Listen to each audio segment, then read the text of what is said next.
जरूरत महसूस नहीं की जा रही थी। हो सकता है कि बात कुछ न बनी हो, नेशनल पॉलिटिक्स में उनका कोई रोल नहीं था कांग्रेस के, शायद बात न बनी हो या कुछ और बात हो कि उनको बाद में ये कहना पड़ा कि मैं कांग्रेस में हूँ, कांग्रेस में रहूंगा। विपक्ष तो कमजोर है ही, कांग्रेस के कमजोरी को विश्लेषण यदि करने बैठे तो 1000-2000 पन्ने की किताब लिखी जा सकती है। ये यात्रा जो है वो क्यों निकाली जा रही है, ये अब तक न राहुल गांधी समझा पाए हैं न कांग्रेस समझा पाई है।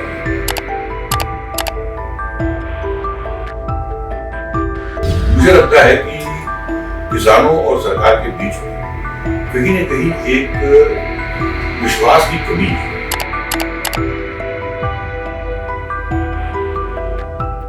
नमस्कार, स्वागत है आपका विंड फर्स्ट में। आज हमारे साथ एक बार फिर चर्चा में वरिष्ठ पत्रकार एवं राजनीतिक विश्लेषक गिरिजा शंकर सर जुड़े हुए हैं। उनसे हम अभी के वर्तमान सिनेरियो को देखते हुए जानेंगे कि क्या है राजनीतिक स्थितियां। अभी देश में, प्रदेश में कई सारी हलचलें चल रही हैं, चाहे वो प्रदेश में हो या देश में हो। तो इन तमाम विषयों को लेकर आज हम सर से चर्चा करेंगे और जानेंगे कि क्या आखिर इन सभी का क्या निदान है और सर अपने नज़रिए से इनको कैसे देखते हैं। पहले तो आपका हमारे चैनल में बेहद स्वागत है। एक अभी हमारे मध्य प्रदेश में हलचल बना बैठा हुआ है कमलनाथ का, इस तरह से पार्टी में और केंद्र में जाके मिलना और फिर अचानक से बोल देना, बयान आ जाना कि नहीं मैं नहीं जाऊंगा इस पार्टी में, मैं पार्टी नहीं छोड़ रहा हूँ। इसको आप कैसे देखते हैं? नहीं, अब ये तो बहुत आम चलन है राजनीति में, ये चीज़ों को डिनाई करना। लेकिन ये बात भी सही है कि तथ्यात्मक रूप से कोई बात सामने नहीं है, लेकिन कमलनाथ का जो रिएक्शन था शुरू में, जब चर्चाएं चल रही थी कि वो बीजेपी में जा रहे हैं, जो उनका रिएक्शन था वो उसको पुष्ट करता था, उसको कहीं डिनाई नहीं किया था उन्होंने। और हो सकता है कि बात कुछ न बनी हो या कुछ और हो, इसको लेकर कई तरह की अनुमान लगा सकते हैं, विश्लेषण कर सकते हैं। एक तो ये कह सकते हैं कि जिस तरह से कांग्रेस में उनकी कोई ज़रूरत महसूस नहीं की जा रही थी, नेशनल पॉलिटिक्स में उनका कोई रोल नहीं था कांग्रेस के। पहले कमलनाथ ने भी खंडन नहीं किया, बल्कि उनके जो बयान आए वो इस बात की ओर इशारा कर रहे थे कि वो कांग्रेस छोड़ रहे हैं या कोई नया कोई रास्ता वो चुन रहे हैं। शायद बात न बनी हो या कुछ और बात हो कि उनको बाद में ये कहना पड़ा कि मैं कांग्रेस में हूँ, कांग्रेस में रहूँगा। लेकिन अब वो कांग्रेस में रहें या बीजेपी में जाएं, उनकी जो एक क्रेडिबिलिटी है पार्टी के अंदर, उस पर तो एक आघात लगता ही है। हो सकता है कि कमलनाथ ने ये सोचा हो कि कांग्रेस पार्टी में जिस तरह से उनकी उपेक्षा हो रही है या उनकी ज़रूरत महसूस नहीं की जा रही है, वो अपनी पार्टी में इस तरह से उनकी पूछ परख हो या बहुत गंभीरता से वो बीजेपी में जाने के बारे में उन्होंने कोई तैयारी की हो। लेकिन कुल मिलाकर इससे परसेप्शन के लिहाज से फायदा बीजेपी को जो होना था वो हो गया, कमलनाथ जाए या न जाए।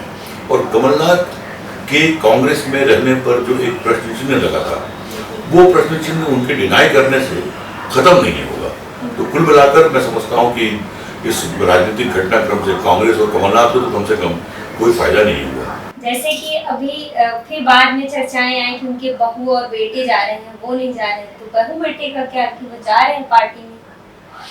देखिए, एक तो मैं मानता हूं कि कमलनाथ जो है वो बहुत सीनियर पार्लियामेंटेरियन रहे हैं, मिनिस्टर रहे हैं काफी समय तक, लेकिन वो उस तरह के राजनेता कभी रहे नहीं जिस तरह की राजनीति में होती है। और जहां तक उनके बेटे का है, वो तो प्रॉक्सी थे, मतलब कोई राजनीति में तो है ही नहीं।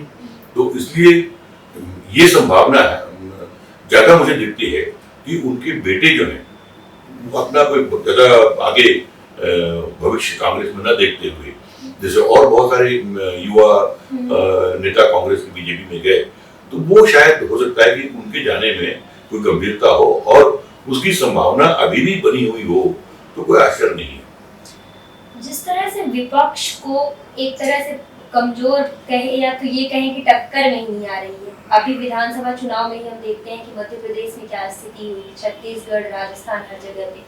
अब लोकसभा में क्या विपक्ष इसी तरह कमजोर होता है? नहीं, विपक्ष कमजोर होता रहेगा ऐसा नहीं है। विपक्ष तो कमजोर है ही। उसकी दो वजह है। एक वजह यह है कि जिसको हम विपक्ष बोलते हैं, राष्ट्रीय स्तर पर कोई विपक्ष नहीं है, केवल कांग्रेस को छोड़कर। बाकी जितने विपक्ष हैं वो अपने अपने राज्यों में सक्रिय हैं। राज्यों के बाहर उनकी कोई बहुत उपस्थिति किसी विपक्षी दल की नहीं है।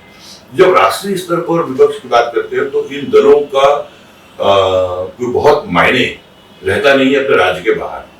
अब विपक्षी दल के रूप में मुख्य रूप से देखें तो कांग्रेस है। तो कांग्रेस लगातार कमजोर रही है और अपनी कमजोरियों से उबर नहीं पा रही है। जो गठबंधन की बात हुई, विपक्षी गठबंधन की, तो वो एक एकेडमिक ज्यादा था, व्यवहारिक कम था। मेरे लिहाज से गठबंधन राजनीतिक तब होता है जब पूरे भौगोलिक क्षेत्र में दोनों या अन्य दलों की उपस्थिति हो। अब ममता बनर्जी का बंगाल के बाहर कोई प्रभाव नहीं है, मुलायम सिंह यादव या उनके पुत्र का, तो मुलायम जी रहे नहीं, अखिलेश का यूपी के बाहर कोई प्रभाव नहीं है। सीपीएम का जो है वो केरल या थोड़ा बहुत त्रिपुरा छोड़कर कोई प्रभाव नहीं है। ऐसे में राष्ट्रीय स्तर पर कोई गठबंधन बने और वो चुनाव में मुकाबला दे बीजेपी को, ये वैसे भी संभव नहीं था। जो कुछ बीजेपी को मुकाबले में सामना बीजेपी को करना है वो कांग्रेस से करना है। और बड़ा फायदा बीजेपी को 14 में भी, 19 में भी और आने वाले चुनाव में भी जो बड़ा फायदा चुनाव में होने वाला है वो कांग्रेस की कमजोरी का फायदा है। आप देखेंगे कि 200 से ऊपर सीटें ऐसी है पूरे देश में जिसमें कांग्रेस और बीजेपी के बीच आमने सामने का मुकाबला है, और वहां पर 90% से ऊपर सीटें बीजेपी जीतती रही है दोनों चुनाव में। एक बड़ी स्ट्रेंथ है कि जब कांग्रेस के साथ सामने चुनाव लड़ती है बीजेपी तो एक तरफा पूरा चुनाव हो जाता है। तो ये जब तक बना रहेगा, बीजेपी के जो चुनावी प्रॉस्पेक्ट्स हैं उसको कोई नुकसान नहीं होगा। कांग्रेस पार्टी के इस तरह से कमजोर होने के पीछे का जिम्मेदार किसे कहा जा सकता है? कि पार्टी है या पार्टी के लीडर्स अच्छा कार्य नहीं कर रहे हैं? कांग्रेस के कमजोरी को विश्लेषण यदि करने बैठे तो 1000-2000 पन्ने की किताब लिखी जा सकती है, लेकिन मोटे तौर पर जो कांग्रेस के लीडर्स हैं वो लीडर्स में हाईकमांड कहें या कोई और कहें, मैं उनको जिम्मेदारी से मानता हूँ, क्योंकि कांग्रेस का जो जमीनी संगठन है वो अभी भी इंटैक्ट बना हुआ है। अभी भी हर गांव में आपको एक कांग्रेसी मिल जाएगा, लेकिन उस संगठन का या जो जनाधार उनका जो है उसका उपयोग करने के लिए न नेता है न उनकी कोई रणनीति है। तो मुझे लगता है कि जब तक के जो नेतृत्व के स्तर पर कांग्रेस कुछ करेक्शन नहीं करती है, कुछ नए रणनीति नहीं बनाती है, तो 14, 19 और 24 और आगे भी उसका यही हाल रहने वाला है। भारत जोड़ो न्याय यात्रा अभी राहुल गांधी की चल रही है, उसका कोई असर नहीं होगा कि लोकसभा में क्या असर, क्योंकि वो तो अपने तरीके से सारे वो अपना रहे हैं न्याय यात्रा के द्वारा। ये जो यात्रा है, इसके पहले भी यात्रा निकली और उसका भी प्रभाव हमने देख लिया चुनाव में, 3 राज्यों के चुनाव में देखा हमने। ये यात्रा जो है वो क्यों निकाली जा रही है, ये अब तक न राहुल गांधी समझा पाए हैं न कांग्रेस समझा पाई है। यात्राएं जो है वो राजनीतिक होती है और राहुल गांधी कहते हैं कि मेरी यात्रा राजनीतिक नहीं है, मेरी यात्रा चुनावी नहीं है। तो कोई राजनीतिक दल या कोई राजनेता गैर चुनावी और गैर राजनीतिक कोई अभियान चलाता है और फिर उससे किसी तरह के चुनावी लाभ की फिर अपेक्षा ही नहीं करनी चाहिए। दरअसल इन यात्राओं का कोई प्रसंग होता है। जब किसी प्रसंग से हटकर किसी अमूर्त उद्देश्य के साथ में आपको यात्रा निकालते हैं तो उसकी कोई गंभीरता नहीं होती, उसका कोई आपको लोगों के अंदर उसका प्रभाव नहीं पड़ता। इसीलिए राहुल गांधी की यात्रा जो है वो कोई बहुत पॉलिटिकली बहुत प्रभावित कर रही हो ऐसा भी नहीं है। जब विपक्षी दलों में गठबंधन की पहल हो रही थी तो उस दौरान इस बात की कोशिश कांग्रेस को करनी चाहिए थी कि जहां ये यात्रा निकल रही है वो यात्रा कांग्रेस की न होकर समूचे विपक्ष के गठबंधन की यात्रा हो, तो वो भी नहीं रहा। तो इसलिए मैं समझता हूँ इस यात्रा का कोई लाभ कांग्रेस को या राहुल गांधी को अपनी इमेज बिल्डिंग में कोई लाभ मिलेगा ऐसा नहीं लगता।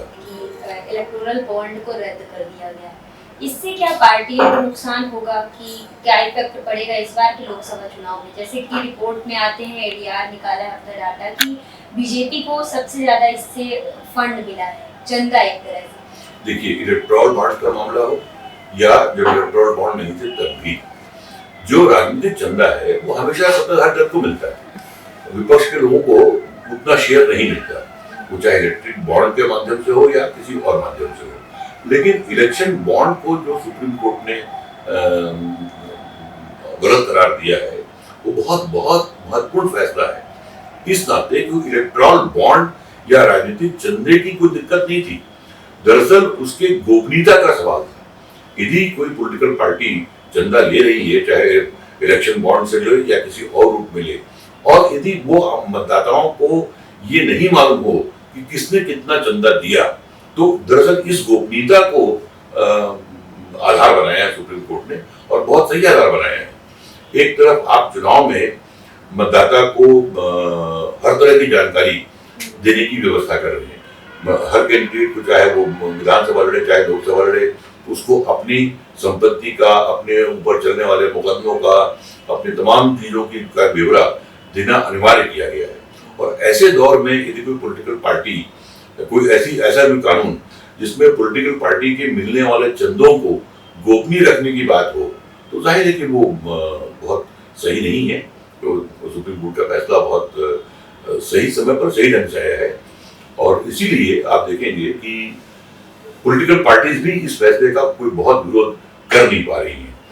और ये बहुत जाहिर सी बात है कि आज से नहीं, हमेशा से जो भी पार्टी सत्ता में होती है उसको राजनीतिक चंदा अधिक मिलता है, और इसमें मैं समझता हूँ कि कोई रोक लगाने जैसी कोई बात हो ही नहीं सकती। जो बात हो सकती है, जो सुप्रीम कोर्ट ने किया है वो वही किया है कि जो भी चंदा आपको मिल रहा है उसको आप गोपनीय न रखें, आम मतदाता को उसको जानने का अधिकार होना चाहिए। अभी मध्य प्रदेश के विधानसभा चुनाव के बाद जो हमारे पूर्व मुख्यमंत्री थे शिवराज सिंह चौहान, उनकी क्या लोकसभा में उपस्थिति होगी? अभी लोकसभा चुनाव के लिहाज से उनकी अब उपयोगिता केवल मध्य प्रदेश तक सीमित नहीं है, पूरे देश में वो अलग अलग राज्यों में जा रहे हैं और चुनाव का जो अभियान है वो चला रहे हैं। तो जाहिर है कि अब उनकी भूमिका बदल गई है, और अब उनकी सक्रियता मध्य प्रदेश में न होकर राष्ट्रीय स्तर पर है। किसान आंदोलन को लेकर किसानों की मांग थी, अभी 2021 में उनकी मांगों को जो एमएसपी के लिए उन्होंने किया था वो कानून बना और सरकार ने उसको माना भी। अब एक बार फिर इस तरह से किसान आंदोलन में क्या केंद्र सरकार पे इसका बड़ा असर हो सकता है? जी, किसान आंदोलन का बड़ा असर हुआ, और जो सरकार ने 3 कानून लाए थे किसानों को लेकर उसको वापस देना पड़ा। उस दौरान ही ये सुलह समझौता हुआ था किसानों और सरकार के बीच में कि एमएसपी को कानूनी रूप से लागू किया जाएगा, जो अभी तक नहीं हुआ है, और इसीलिए किसान आंदोलन कर रहे हैं। मुझे लगता है कि किसानों और सरकार के बीच में कहीं न कहीं एक विश्वास की कमी है कि सरकार की बात को किसान मान नहीं रहे हैं और किसानों की बात को सरकार उस रूप में स्वीकार नहीं कर पा रही है। तो ये दोनों के बीच दरअसल बेहतर संवाद की जरूरत है, और जो एमएसपी को लागू करने में जो दिक्कतें हैं सरकार के सामने, वो किसानों तक बात पहुंचे, किसान नेताओं तक पहुंचे, किसान नेताओं को उसको सहमत किया जाए, तो दोनों के बीच एक ट्रस्ट जो होना चाहिए वो लगता है कमी है उसकी, और उसी में सारी समस्याएं हैं। तो ये थे हमारे साथ चर्चा में वरिष्ठ पत्रकार और राजनीतिक विश्लेषक गिरिजा शंकर जी। उन्होंने कई सारे विषयों पर अपनी जानकारी दी और अपने मत साझा किए। ऐसी तमाम खबरें देखने के लिए बने रहिएगा हमारे साथ विन फर्स्ट में। बहुत बहुत धन्यवाद।